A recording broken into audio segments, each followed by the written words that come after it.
You know that feeling when life just feels really full? Like your brain's got, I don't know, a million tabs open and your phone's buzzing constantly and you just haven't had a proper moment to just breathe out. Yeah, we've all been there, right? That constant pressure. Totally. And it makes you wonder, like, what if you could just carve out a little bit of space? Step away from all that noise, even for, a few minutes. What would that feel like? That's a question I think a lot of people are asking themselves. It really gets to the core of, well, how we cope in this always-on world. Absolutely. And that's exactly what we're digging into today. This deep dive is all about some key ideas from Zen living. And our guide is Shinyo Masuno's book, Zen, The Art of Simple Living. Masuno.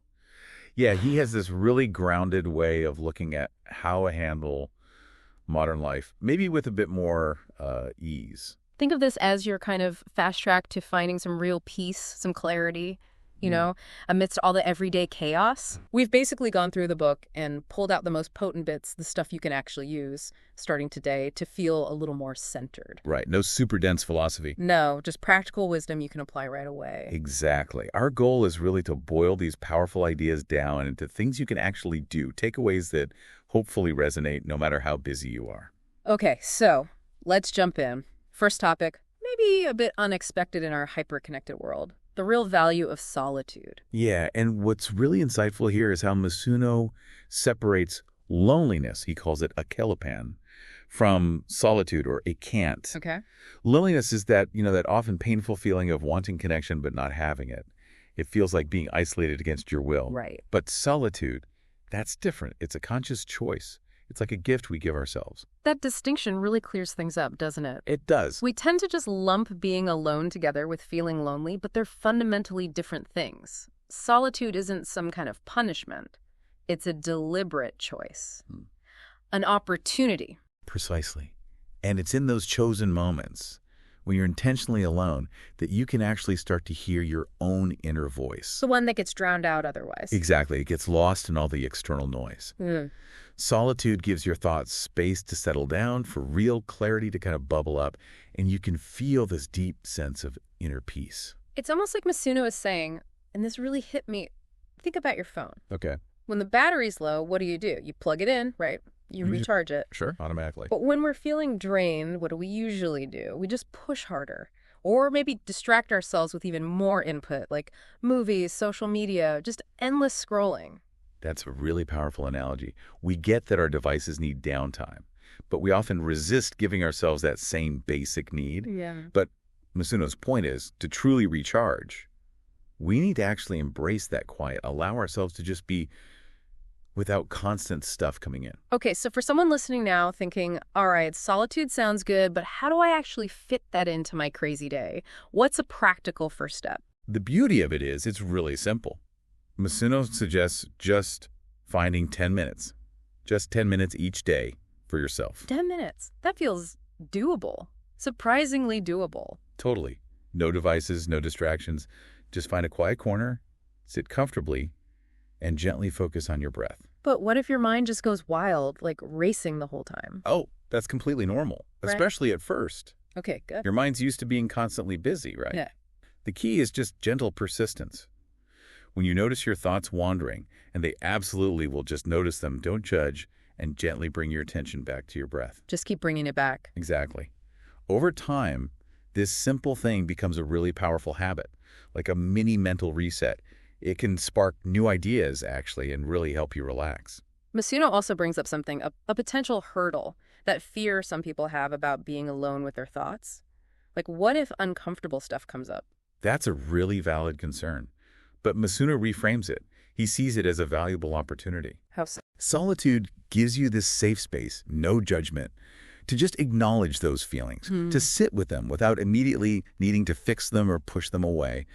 And eventually you learn from them, accept them. So it's kind of a path to deeper self-discovery, isn't it? Yeah. Getting a clearer sense of who you really are, what you genuinely want, what you need, separate from all the outside noise. Precisely.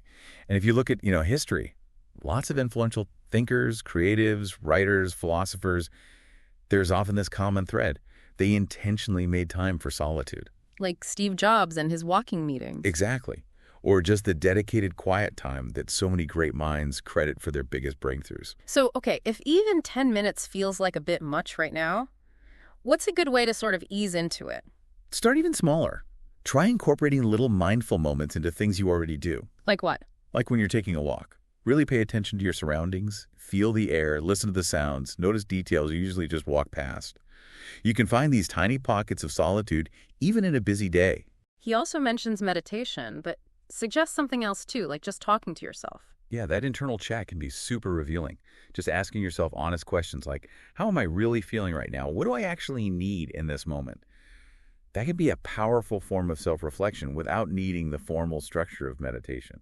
And if you make this a regular habit, this self-reflection, what are the long-term benefits? Over time, you'll likely feel, well, a greater sense of inner calm, a deeper appreciation for just simple joys, a noticeable drop in stress levels, definitely clearer thinking, and just a stronger connection with your authentic self. It feels like we almost need to consciously push back against this constant pressure from society to always be busy, always be productive. I believe. And realize that this empty time, this time just for yourself, isn't some kind of luxury. It's actually essential for a balanced life. Exactly. It's about reclaiming the value of the pause. Intentionally making space for ourselves in the middle of everything else. Okay, so we're starting to carve out some time. What's next for cultivating this kind of Zen simplicity? Masuno talks a lot about our physical environment. Yeah, and what's really interesting is the direct link he draws between our external space and our internal state of mind. Think about it. When your desk or your room is cluttered and messy, doesn't your mind often feel kind of the same way? Overwhelmed? Oh, absolutely. Walk into a messy room, instant brain chaos. Exactly. And the flip side is a clean, organized space tends to make you feel lighter inside, more ordered. It's a real, tangible way to help your mind feel more organized and focused.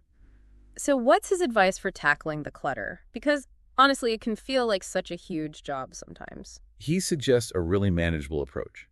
Just declutter one small area for only 10 minutes a day. 10 minutes? Again, I like this. Yeah. Start with places you use a lot, like your work desk. Yes. My desk is definitely ground zero for, well, everything. We all have that spot.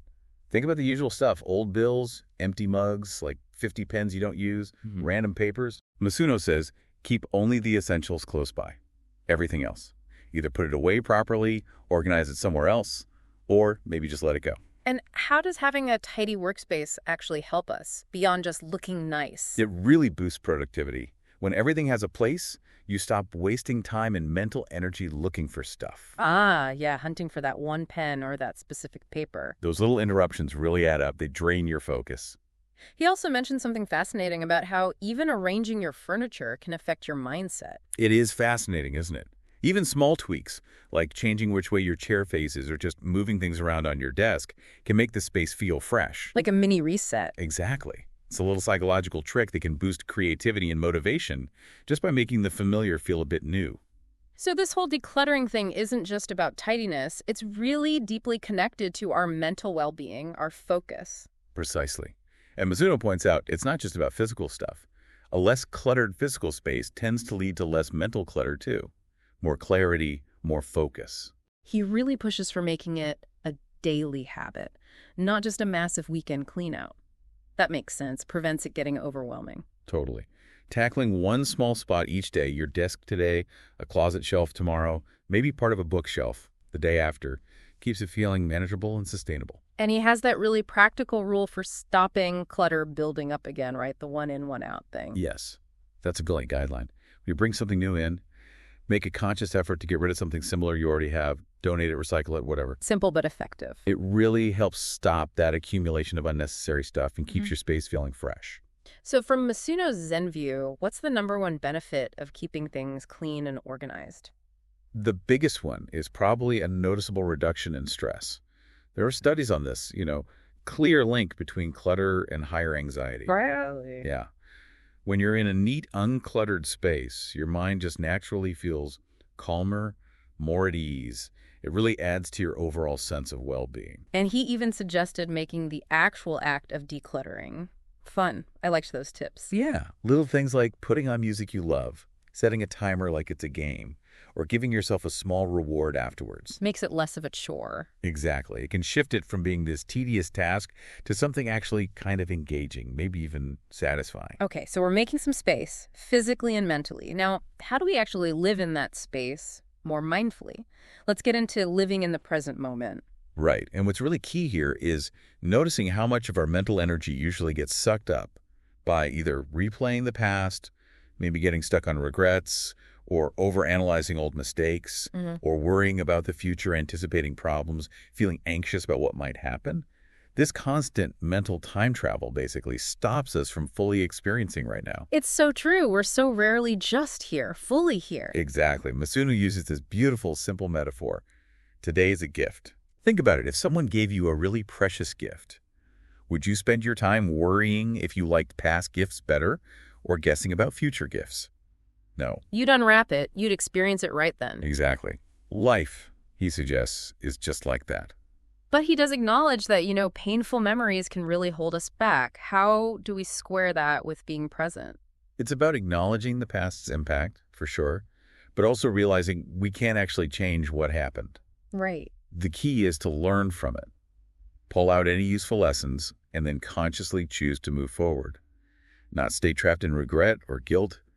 He really stresses practicing self-forgiveness, too, especially for things that were outside our control anyway. And what about all those future anxieties, the endless what-ifs, the fear of things not working out? Oh, overthinking the future just pulls us out of the present, doesn't it? And it often creates a ton of stress and worry that's completely unnecessary. Yeah. Planning for the future is good, obviously, but obsessing over outcomes that might never even happen, that stops us enjoying the here and now. So what are some actual concrete ways we can practice being more present? Because it often feels easier said than done. It definitely takes practice. Yeah. It really starts with just building self-awareness. Start noticing when your mind wanders off. Just catch yourself doing it. Yeah, just observe it drifting to the past or jumping into the future. And try not to judge yourself for it, just notice. Okay. And then what? What's a practical technique to bring yourself back? Your breath. It's an incredible anchor to air right now. Okay. Whenever you catch your mind drifting, just take a few slow, deep breaths. Really pay attention to the feeling of the air coming in and going out. It's simple, but incredibly effective for grounding yourself. He also talks about being fully present when we're with other people. That really struck me. Yes. Practicing really attentive listening in conversations, it doesn't just make communication better, it actually strengthens relationships. Because you're actually with them. Exactly. You're not busy thinking about your reply or your own stuff. You're fully engaged with what they're saying. And he suggests bringing that same mindful attention to everyday tasks, too. Absolutely. Like when you're eating, really taste the food, notice the textures, the smells. Or when you're walking consciously, notice the ground under your feet, the air on your skin, the sights, the sounds all around. These little moments are actually life. They are. That's the fabric of our lives. Right. Learning to appreciate them is key to living fully. He also challenges that idea of always putting happiness off, doesn't he? Like, I'll be happy when I get the promotion or when I buy the bigger house. Exactly. True happiness isn't some destination you arrive at later. It's a choice you can make right now in this moment. If you're always waiting for some perfect future condition, you risk missing all the potential joy that exists right here, right now.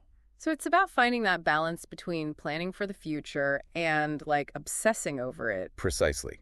Be intentional about preparing, sure, but don't forget to fully appreciate and engage with the present moment while you're doing it. They're not mutually exclusive. He recommends that simple daily check-in. Asking yourself, how am I feeling right now? Am I truly living this moment? That regular self-check is such a valuable tool. It helps you catch yourself when you're drifting and consciously choose to come back to now. And ultimately, what are the big rewards of really embracing the present moment like this? Well, a profound sense of clarity, definitely less stress and anxiety, more overall happiness and contentment, and just truly living your life instead of just kind of existing in this state of always waiting or regretting. Okay, so we're trying to be present, but life happens, right? There will always be things completely outside our control. How does Zen thinking help us deal with those? What's really useful here is just recognizing how much of our stress comes from worrying about stuff we actually can't influence at all. Right. Masuno really emphasizes the wisdom in just acknowledging that and then learning to consciously let go. He uses that really relatable example, like dealing with a difficult client. You can do your absolute best work, but you can't actually control how they react. Exactly. Or think about the weather messing up your outdoor plans. You were really looking forward to it, but the rain itself, totally beyond your control. But your reaction isn't. Precisely. Your response is entirely within your power. You can choose to get frustrated and let it ruin your day, or you can adapt, find something else to enjoy.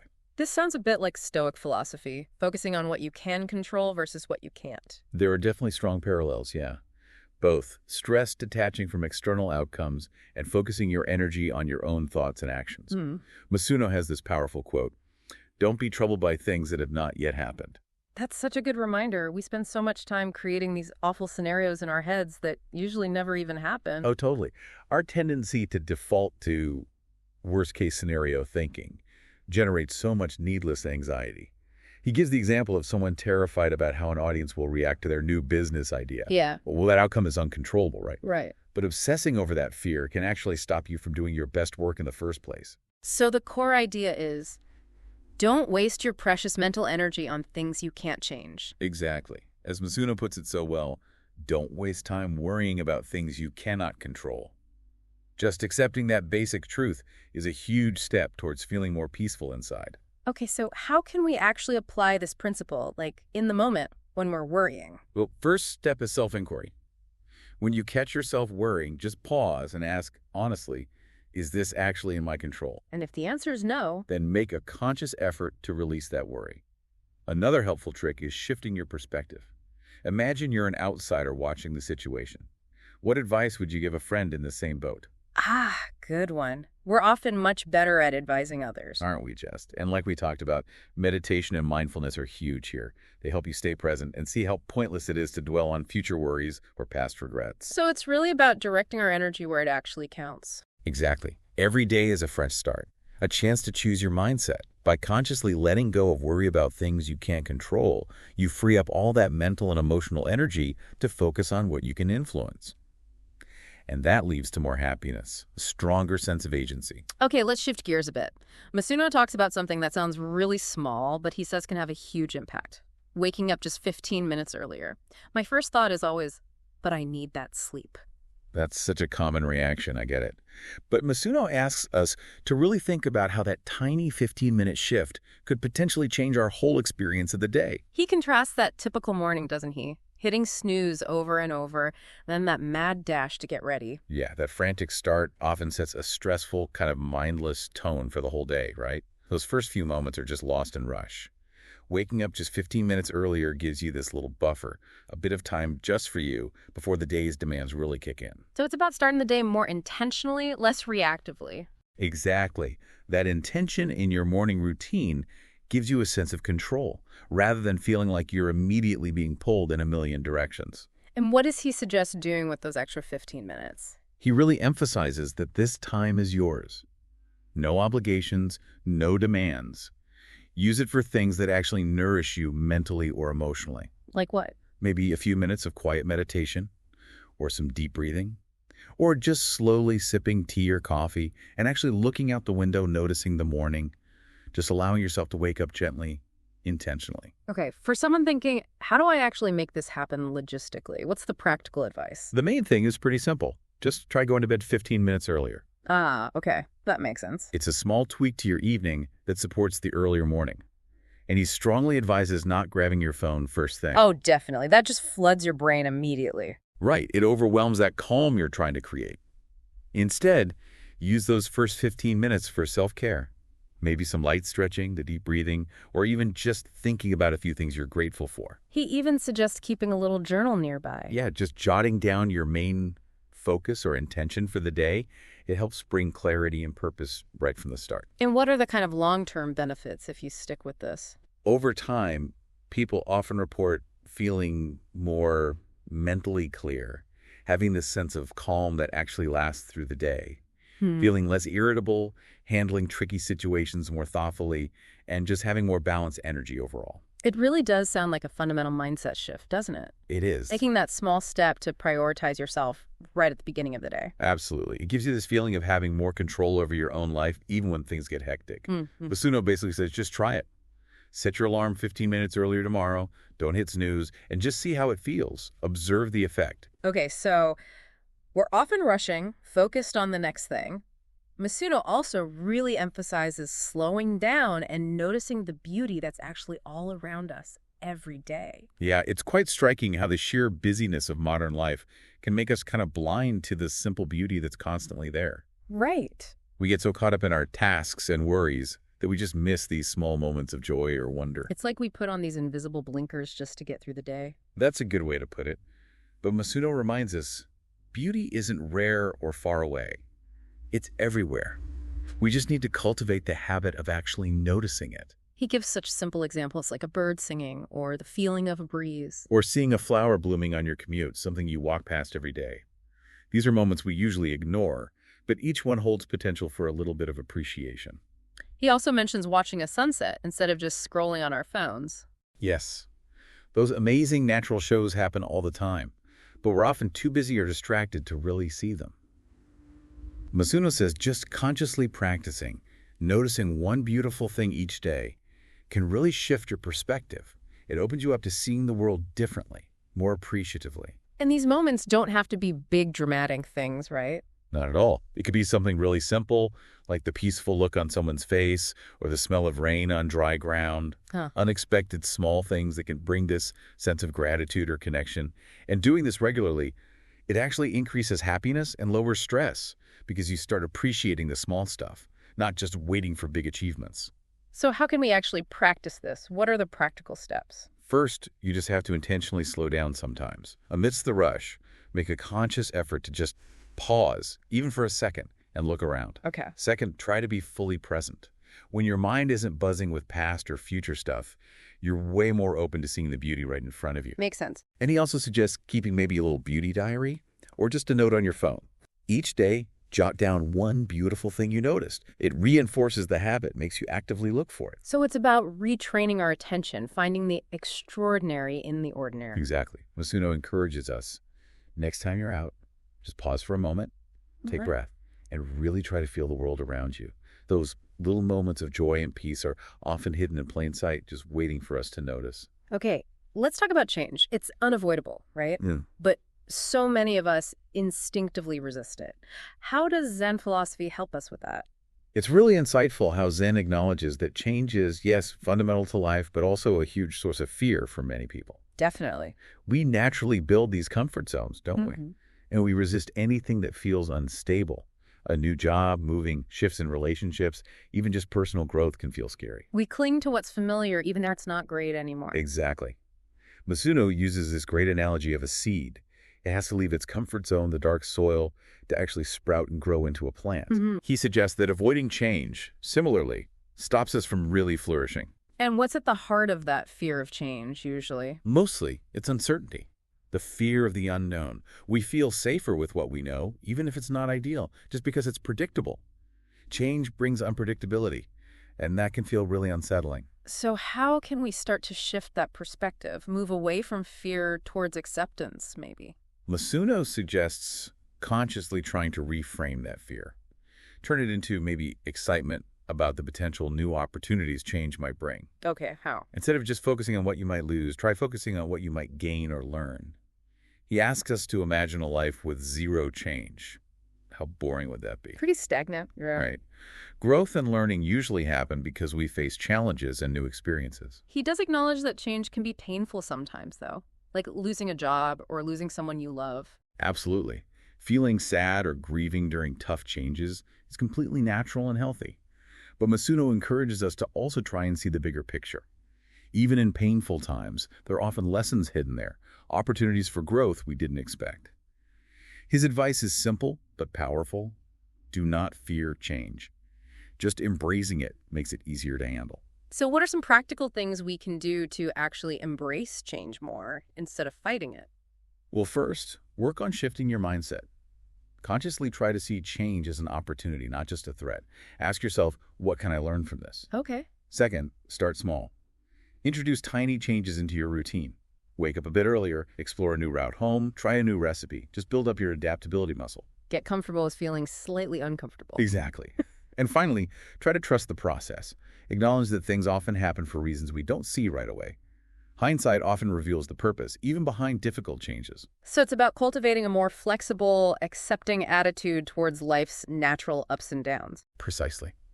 Masuno encourages us to really embrace change, approach it with curiosity, see it as a new journey. It reinforces that idea that growth comes through change. Okay, we live in a world that's constantly telling us happiness comes from getting more stuff, more success, more everything. Masuno challenges this with contentment. Yeah, this is a big one. It's that pervasive human habit, isn't it? Always wanting more. A better job, more money, bigger house, more experiences. The list is endless. It is. But Masuno asks a really fundamental question. Does constantly chasing more actually bring lasting happiness? Or is it maybe just an illusion that keeps us running on a treadmill? It often feels like a treadmill, yeah. He brings in the Buddhist idea of Trishna, which is basically craving or intense desire.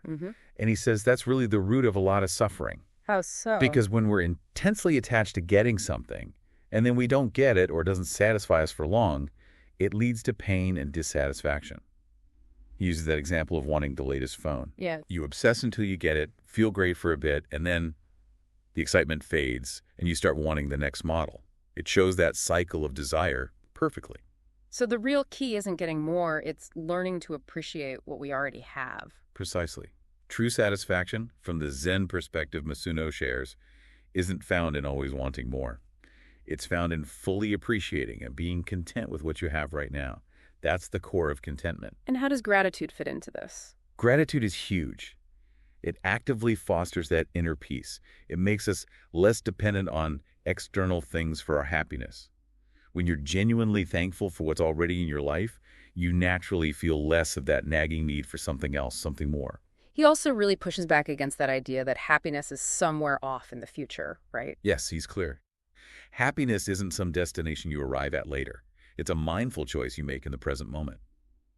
Real peace comes from finding contentment now, finding joy in the small things, that morning cup of tea, a good conversation, nice weather. So what should we do when we feel ourselves getting caught in that trap of, I need more? He advises self-reflection. When you feel that urge for more, just pause. Ask yourself honestly, will this really make me happy long term? Or is it just temporary excitement? Learning to tell the difference between real needs and passing wants. Exactly. And consciously practicing control over that constant urge to seek more. Learning instead to really savor and enjoy what's already here. Ultimately, embracing contentment sounds like it simplifies life, not just on the outside, but inside too. Totally. Masuno suggests life gets significantly easier and actually more fulfilling when we fully accept and find contentment with what we have.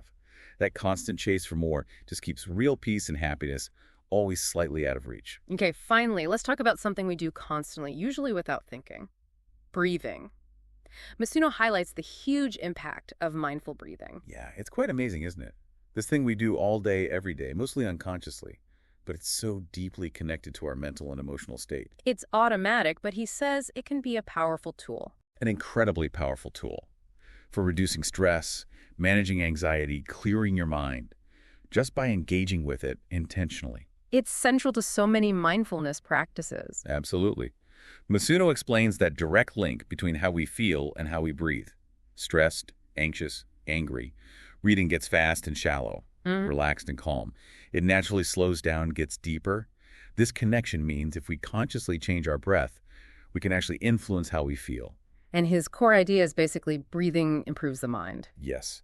He emphasizes that practicing correct, mindful breathing is a direct way to cultivate a calmer, clear mind. It's this readily available, super potent tool for inner peace. So what's a simple way for someone to start practicing this? He recommends dedicating just 5 minutes a day at least is simply paying attention to your breath. Just 5 minutes. Yeah, no fancy techniques needed. Just find a comfortable spot and focus on the feeling of the breath coming in and going out, feeling it move through your body. But what if your mind wanders off constantly? That's always the challenge, right? Completely normal. That's actually the whole point of mindfulness, including mindful breathing. It's not about stopping thoughts. It's about noticing when your mind has wandered. And gently, without judgment, just bringing your focus back to the breath, again and again. He also mentions deep breathing specifically for quick relaxation. Yes, taking slow, deep breaths in maybe pausing briefly, then exhaling slowly. That can have a really immediate calming effect on your nervous system. Great for moments of high stress or anxiety. It's a technique monks and meditators have used for ages to stay calm and clear. And one of the best things about it is you can do it anywhere, anytime. Exactly. Feeling nervous before a meeting, getting angry about something, can't sleep, just taking a few moments for mindful breathing can make a real difference. So it's about realizing our breath isn't just physical function. It's this direct link to our mind and emotions. Precisely. Masuno really drives home that consciously controlling and focusing on our breath is a remarkably effective way to shift our thinking and cultivate a more peaceful inner state. He really encourages everyone to try incorporating it into daily life. For a clearer, less stressed mind, he assures us, you'll notice the benefits with practice. Okay, so let's try and pull all these fantastic ideas together for you, our listener. Over this deep dive, we've really explored some fundamental principles of Zen living, drawing from Shunyo Masuno's really insightful book. We looked at the value of solitude, often underrated for really connecting with yourself, and how decluttering your physical space, your surroundings, can actually lead to a clearer mind. Yeah, and we dove into how important it is to actually be present in the moment, not constantly pulled back by the past or worried about what's coming next. Right. We also touched on that freedom you get when you consciously let go of things you just can't control. And that surprisingly big impact of just waking up 15 minutes earlier, creating a more intentional, peaceful start to your day. And finding that beauty that's all around us every day, if we just remember to look for it. Plus, the need to embrace change, see it as part of growth rather than something to fear. And finally, we discuss finding peace through contentment, appreciating what you have instead of always chasing more. And of course, the simple but profound power of mindful breathing to calm your mind and ease stress. These aren't just like abstract ideas. They're really practical things, actionable insights you can start weaving into your own life, maybe even today. So that leads us to maybe a final thought for you to ponder. Thinking about these principles, how might intentionally building in little moments of nothingness into your day, those short pauses with no goal, how might that enhance your sense of peace? Maybe even spark some creativity? Or another way to think about it, Yeah. as you become more aware of the present moment, what subtle joys or maybe even unexpected opportunities might you start noticing in your daily life that you were just too busy or distracted to see before? Just some things to think about, to explore on your own. Exactly. Just starting points for your own journey with these ideas. Yes. Thanks so much for joining us on this deep dive. We really hope these principles resonated and maybe encourage you to think about how they could bring a little more Zen, a bit more peace into your own life.